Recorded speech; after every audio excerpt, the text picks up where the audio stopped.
can see where the pressure's coming from, trying to get there. Obviously, that's easier said than done, but I think it'd be a lot more beneficial to everyone to talk about how to sail the boat through those conditions.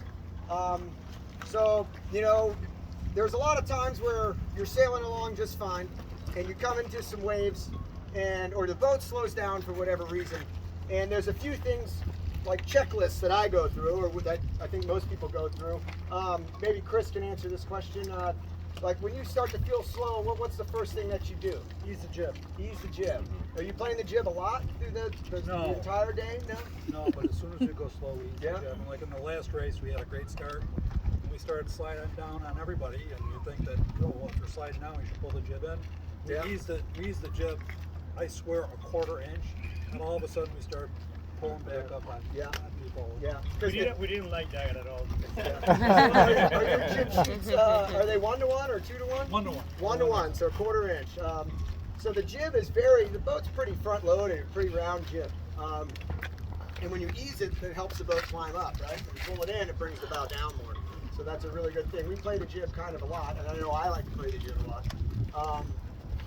Just to keep the boat going, you know, and I think as soon as we would slow down, you know, or you kind of use belt and suspenders, you can feel the boat, especially if you've sailed a lot, and then you can use your speedo as like two different checks. And if we feel like we're going slow, I think it's really important to put the bow down, ease the jib, maybe ease the main too, and count to like 5 or 10, depending on the condition, and let the keel get hooked up again, let the sails get hooked up again, and then you can kind of squeeze her back up. I don't know, Rob, do y'all do anything different? Yeah, well, actually, the first thing is that we never clean the jib, right? So it's active sheet constantly. Yeah. So, and we do a 2-to-1. I'm the trimmer, so I like the 2-to-1 Actually, too, I asked Rogie for a self-tailer. He's thinking about it. Rope clutch. So yeah, absolutely, and we do that thing. There is one, especially with the North jib. If you look down, it has a fairly long leech. So even though you go block to block, it still is open, but it's kind of a fake open. So you need to make sure that even if the tilters are flying, to your point, if you feel a little choke that the oxygen masks are coming down, you gotta give a touch. And yeah, we don't count the time, but I count mentally a little bit to, 3, 4, and just press again and reset. So the delta today, I think, was high enough that will require you to sail 2 different boats on every single tack. So you go into your low boat and then your high wind mode, because you had like a 6 to 12 and sometimes, right? I mean, so 2 different settings that may happen, every 10, 15 seconds or so. Gotcha. So are y'all ever moving the jib leads, the 3 of you? Or we moved once. That was it. you do move them though? Gotcha. Yeah. Do you ever move them? Hardly ever. It's got to be blown like 18. We never move them forward. Yeah. We will move them aft if it's blown over. So do you ever move them? So we have 3 spots. You have 3 spots, okay. So we've got a forward spot, which is if you have quantums, I think if you have norths, you can do this as well, right? With the block, you fold it over. You have I like to do, I fold the block outboard when I'm sitting at the dock. I take a line down the middle of the block, the jib car block, and it should go right across the chain plates. Yeah. And then I come back 1 from there. Oh. And that's my spot. And if I feel like I'm always choking, or when I go to trim in and it just closes off, I might come back 1 for there. So that's kind of how I line it up. It seems to work for us. The biggest thing I will say, Chris, to your point, I haven't sailed a boat in a while, and the ease is allowing us to go higher. So on the quantums, we have a little bit higher clue, so we can't really bang it into the block like you do on the norths. So I'm out like that much from block to the clue ring, right? And that seems to be a good spot. And as soon as the boat gets slow, we ease 1 inch from that. And then we start to bring it back in. But we're watching the speedo as well, and kind of mentally taking that time check of how fast it takes to get up to speed. Here's a question. If a lot of us have speedos now, the speed puck or whatever, what are the speeds you're seeing? Well, just to go back to the leads for a hot second, we line our jib blocks up the center of the shibs. When we look from the dock or on the side of the boat from the uppers, you line up the uppers like you're using a line sight, and we want the center of the blocks right in that line. And then, as far as I'm concerned, you can bolt them there and never move them again. I mean, and I think Mike Marshall, other world champions that I've sailed with and talked with a lot, would kind of say the same thing. And just be very active on the sheet. Every time I've tried to move it, the boat gets unbalanced, right? Like, that has so much to do with the balance of the boat. Like Chris was saying, it just never really works for us. So I always leave them there in every condition, which is kind of wild, but doesn't seem to work any other way for us. So the speeds you were talking about, we were looking, I don't know if Willem's here, he's staring at that thing all the time. We were anywhere between, I think, 5.4 to 5.7, somewhere in there. I mean, it was really light at the beginning of the day and windier at the end, but The last two races kind of 5.5 on starboard and 5.7 to 5.8 on port. You got a paddle wheel, right? Yeah. Okay, so we're gonna be 2 times slower. yeah. How about you? Travis, where were you upwind there? 5.2, 5.3 the whole way? Slow high mode was 5.2, fast mode was 5.5. Yeah. But that's on that's on over bottom. over bottom, yeah. So we talked a little bit about when the boat slows down. That's a speed thing. Maybe we talk about a boat handling. You want to ask it? You want to take it from here next? You want to talk about boat handling? Boat handling? Maybe sets? Yeah, so I mean, do you want to talk about boat handling upwind? Do you want to talk about sets? You choose. It's up to you. So we'll continue with the theme of like how to keep the boat going. I think today was pretty tough. It felt like today that eventually you would stop and you'd have to get the boat going again. And what are the 3 things that I'm looking for in that? One of them we already talked about. Got to ease the jib out just a little bit. Try to get the bow down, rumbling a little bit. The other thing is, you know, I have my checks. But the first thing that I put on when a puff hits me is my backstay. And then if the backstay is not working 100%, then I try to go to my traveler. And then from there, it's main sheet. Today, not much of a main sheet ease day. It was more traveler or backstay. So those are kind of the 3 checks. Like when you're going, if you start getting slow and you have a lot of backstay on, you have a lot of bang on and all that stuff, you got to ease all that stuff off. Kind of get the boat to lock underneath your butt. You can start to heel a little bit. Ease the sails, get going again. Start pulling everything on again as you get up to speed. As far as boat handling goes, I think Willem would be a really good tacking part of this. At some point we want to ask you that question. But mark roundings, we can go into that. Sure. Mark roundings, the biggest thing I think in mark roundings, and you guys tell me if I'm wrong, is pre-feeding that guy between the weather and offset. You got to get the guy outside the shrouds. Yeah, shrouds. You got to get them outside the shrouds. If they do not go outside the shrouds, you pull the sail up, they're going to be wrapped at the clews like this. So just make sure that's the biggest thing, and then that's one of the things I look at. Absolutely, and I think also, Go ahead. well, I think also the way you tie the knot onto the clue can make a big difference on that. If we just go through, if the kite's flying, let's say, the sheets go through the grommet and we tie a knot, an 8 knot or a stopper knot, because that allows it to travel along across the head stay or the side stay smoothly. Has anybody been trying to pull a kite around and it grabs a head stay or something and you're like, don't, let's go? That's because your knot's tied incorrectly, right? So try to figure out a way. We just go through and tie a big knot so that it's smooth transition on all those things. Because if you're trying to sneak it around the side stay and you got one of those bad knots, it can end poorly sometimes. So just when you do the knots and you try to go through himself again, you want to have the knots facing outboard of the kite, right? So that the inside of the kite, when it's going around the forestay, there's nothing going on. That's kind of what we're talking about when you do things like that. A little bit on boat speed handling though, but for these guys, because I think Chris and you guys are probably the fastest upwind in my opinion. And so You don't go right. Yeah. that's why I have to tack on them so much because they'll catch me. So you want to talk about what you guys do upwind? What are the sequences of events to get the boat going and keep it going? Well, good news is that David and Prague, they sell a lot of dinghies. So, and we do a lot of that also on the downwind. We make sure that the boat behaves a little bit like a dinghy, just counting the momentum that we have to recover when we have to do the countdown when we lose speed. So, in terms of one thing that we do as much as we can is trying to keep the boat as flat as possible. There was a lot of talk on the 2 years ago, Worlds in Corpus, because it was pretty windy, that the boat really likes to be flat. Just that fake pressure on the rudder that you have, even in the morning today, you gotta get rid of that. All that is energy that you're going pushing the transom sideways, right? Because the boat is heeled. As soon as you get rid of that stuff and make make sure that you have weight forward. The boat really likes it. That's how we find in our boat that the boat likes to do it. And then, make sure that on the coming out of the roll tags that happen early in the day, you gotta be careful on as you're coming out and how we're gonna say squish or squash. Like when you press down on the weather. Either one works. Squish squash. Yes. Squish. Yes. We're going to squish out. Remember, as you're doing that, you're moving the parent wing out for like 2 seconds. When that happens, instead of you trimming it, you gotta let out a touch as you're pressing. Let the boat accelerate, and then as the boat goes on, you just trim back in. So it's a little bit counterintuitive, right? But as you're walking out, make sure that you're not like sitting hard and pressing. It's just because all that apparent wind is coming back.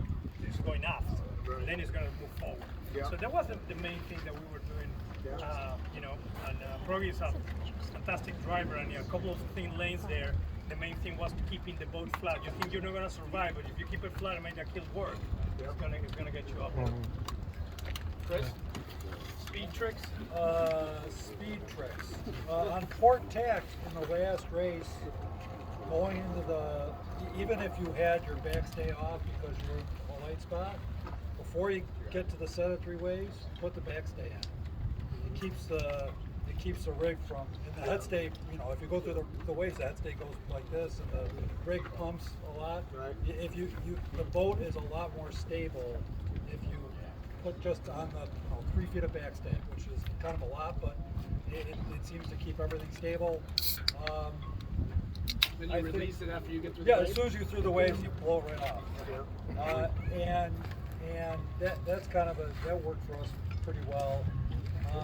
The other thing that like today was kind of transitioning between just keeping the trailer in the middle for us and having it up, like in the last couple races, having it up to 6 inches.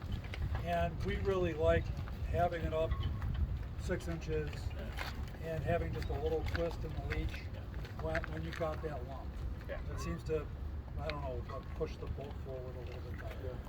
Chris makes a really good point. In just about every boat, if you see your head stay moving around a lot, that's never good.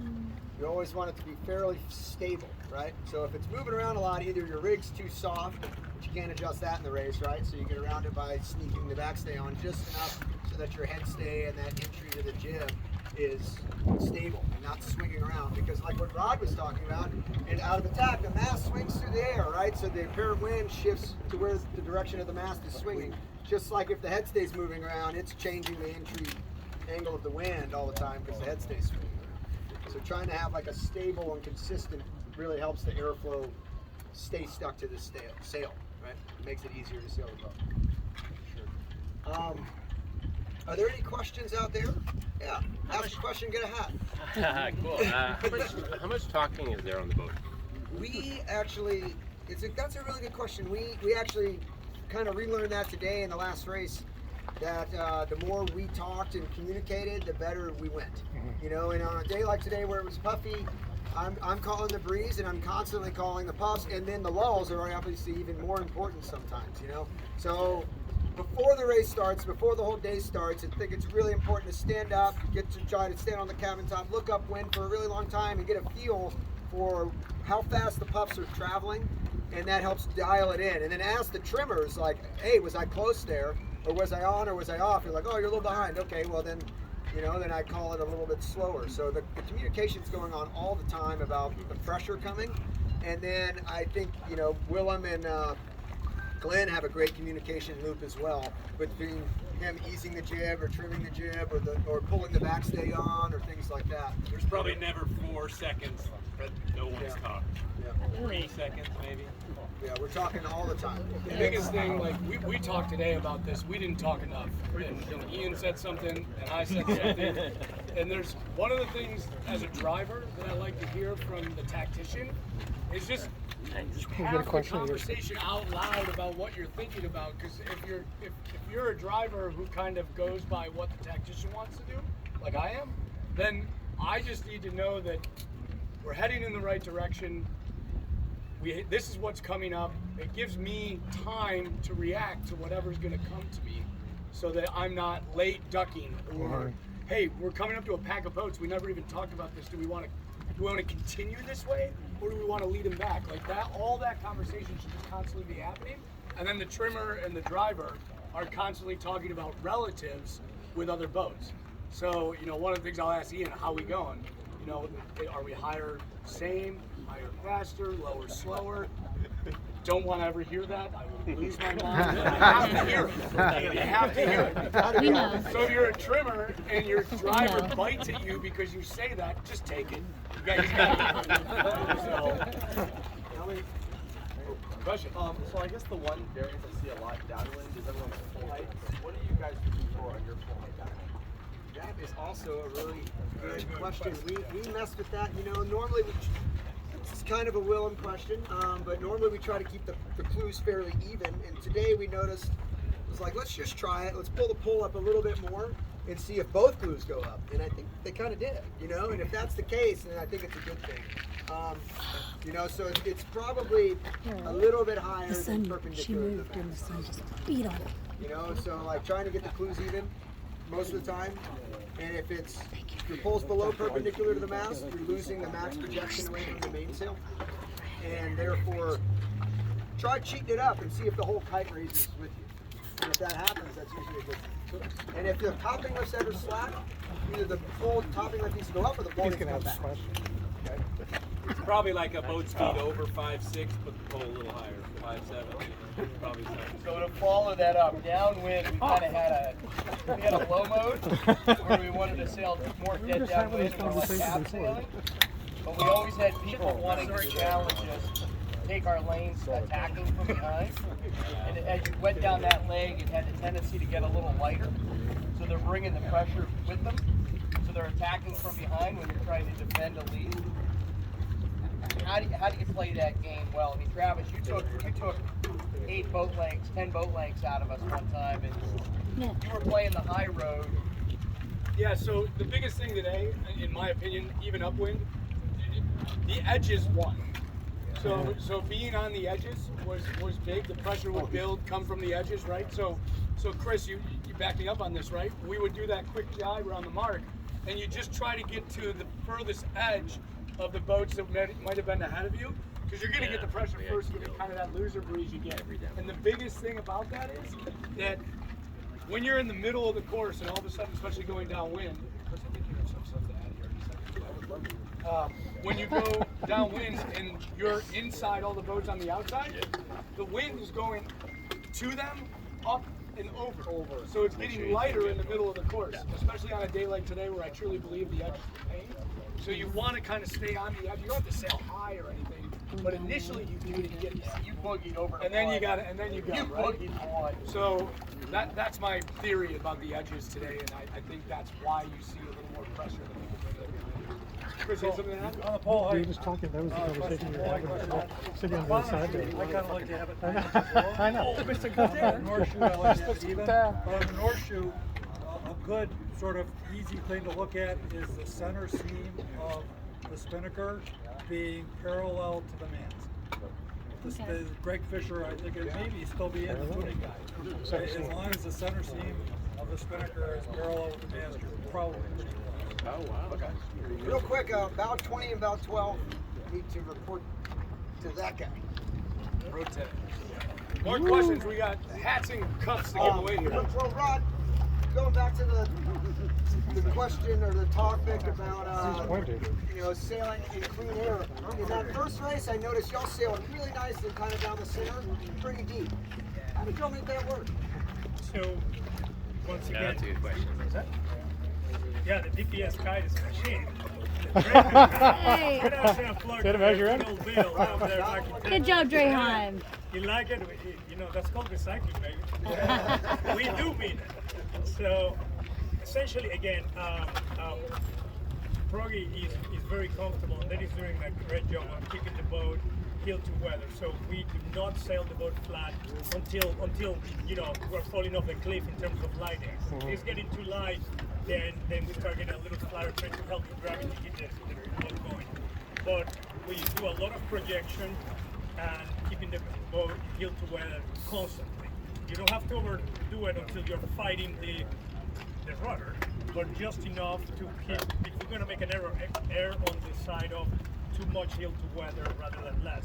That helps us stay low, and just again, just working sheets and just a little bit of heel, every time you get pressure, just trying to slowly drive it down, and as soon as and the communication, to your point, the talk, as soon as I will tell Progi, that's the bottom, that's our code for, hey, watch it.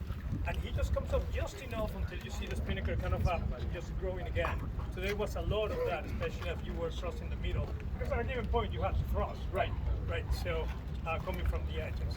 So that was essentially it. Just the boat responds quite well to dinghy style sails. Whoever does laser stuff does great. So there's a guy in the back with the pit vipers on. Do you have a question? Yeah, I was curious to know, we were focusing on our speed downwind, wind and waves. We like it's a lot hotter angle than most other boats. And we ended up gaining 2-3 boats downwind. So we took it a lot hotter and we focused more on 6.8, 7 knots downwind. So hitting the rollers down. So we came right back up. So we were a lot hotter than most boats. And we find we were collapsing in quite a lot. And we took a hot speed into a hot speed. There was one race that I mentioned, I don't know if it was the first or the second, I mentioned to Dave, our boat to, I think it was about 30. About 30 went way right. On the downwind, they went right. Yeah, you went right, and went right downwind. So, and then when they jibed, I asked him, Presley, let's see how this pans out for them. Because they were coming at a really hot angle, and the wind was going lighter, and it's still going more right. So it was a very twitching to the finish. And I think, to your point, it didn't actually pay off. Be careful though, if you got pressure, the kite is going to tell you later if you're losing pressure than the main. So, if you got things loaded, just carry on. There's a little bit of a coverage thing happening over here. So you talked about kind of dinghy style sailing. Yeah, it's kind of fucking stretching too. Man's getting tired. I'm trying to get the C5 to behave. On board, to me, the waves seem to justify enough of what was said. Can I get you in it?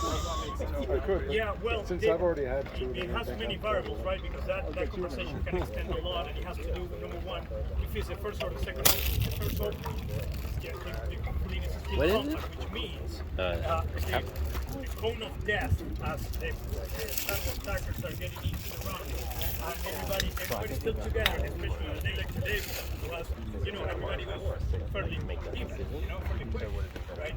So you got to make the call early on to say, well, we're going to keep surfing and extend, or sacrifice because the variety of the course is going to be so good that we're going to ride and early jibes, which we did early jibes almost the whole day today, right? So it paid off. So just to your point, the wave will help, but that's some currency. You just need to know where you're buying that currency. See if the angle and the rest of the fleet are going to benefit you or not just by carrying on, just getting the wave.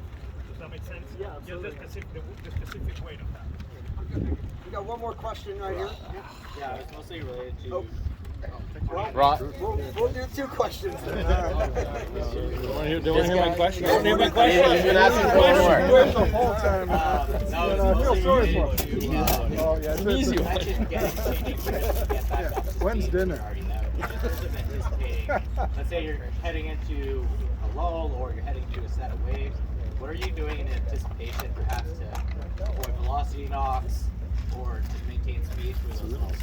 I would say the biggest thing is probably putting the bow down a little bit, and then easing the sails if it's a really big lull or if it's a really big wave set.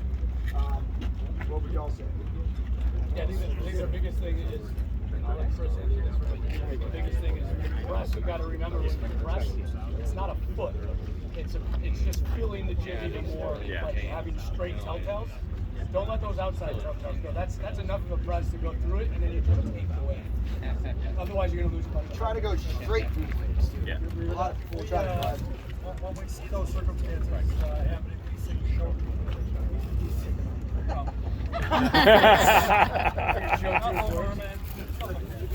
One more point to that is just make sure that you do it before. Don't do it like, oh, set of wave, you got a power board, right? It's not like you don't want to be driving through that. You want to just slam that thing max speed that the conditions will allow you. All right, he's got one question here. I give up. I'm stopped.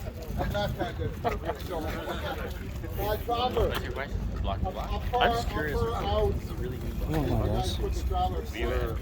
we're never not even close. Like block to block. Zero stretch of shit. My Traveler was never lower. My Traveler is never lower than the bolt. Yeah. And it was 75% of the time it was in the middle of the ledge.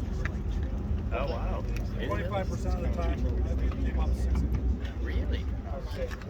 I live in the 6 inch from the seat. Yeah. 6 inches down from the seat. Yeah. I think the whole range in that, right, guys, is between the center line and the seat. Yeah. That's where Yeah. it lives. It never really goes anywhere else besides all the that. way to the seat. Okay. You guys mentioned block to block with door sails Yeah. on the jibs. You did. Okay. Are you talking like block to block, like laser block to block? So it depends. Because to me it looks completely stretched if you do that. It depends. So if do you have blocks sewn into your glue?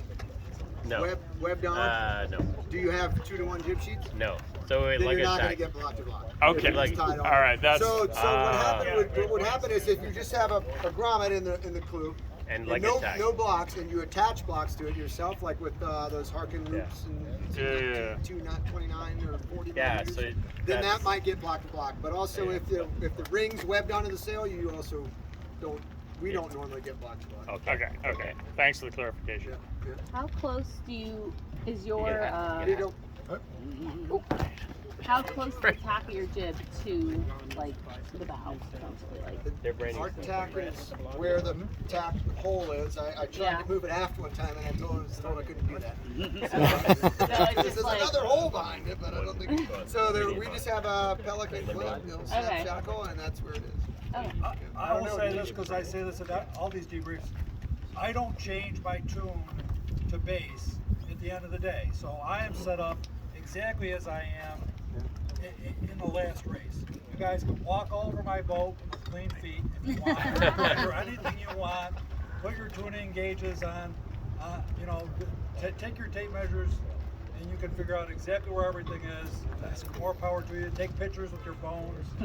Happy to have you do that. Bow 17. Bow 17. To end it Party's up, on. I'd love to hear from these two guys just what the biggest takeaway from each boat was from today. Like what did you learn today? What did you think it was most important to focus on? Something like that. It took us a long time to get back into it. We went, like our team, not only hasn't sailed together, we haven't sailed at all in a race since March. And we went out last night at 5 o'clock to sail a little bit. Yeah. And like clearly we needed some more shaking off the rust. So and practice, like people don't practice enough. But like people should really get out and practice. Tiller time's important. Yep. How about you, Rod? Well, board. I mean, yeah, right on. I mean, we haven't sailed. We did one regatta at home, and that was it. Let's wrap up the. We probably actually packed the boat. Very helpful. And I was busy. I know, Dave, you brought the rig down, but I was busy. But yeah, tiller time. I think is just getting used to it, and it's the change in gear. We knew on the last one. I know we went right. It didn't pay off. Many boats went right and realized that it was the wrong place to be. But also at that point, you start seeing like everything is a little wrong, right? And it's the reaction time, that tiller time that you're talking about, get closest that gap. It's like you identify what's wrong, go ahead and fix it and cut your losses, right? So I think it took us a little longer. It's just just the time, 10,000 hours, right? Yeah. 10,000 hours. I think it's okay to say don't hesitate to ask any of us any questions or anything like that throughout the week. We're always here to help. Thank you. And Some of us can't even do Spanish, right? yeah, Spanish, you might understand them better. I don't know. But, ¿Dónde ya está la fiesta? thanks for coming this morning.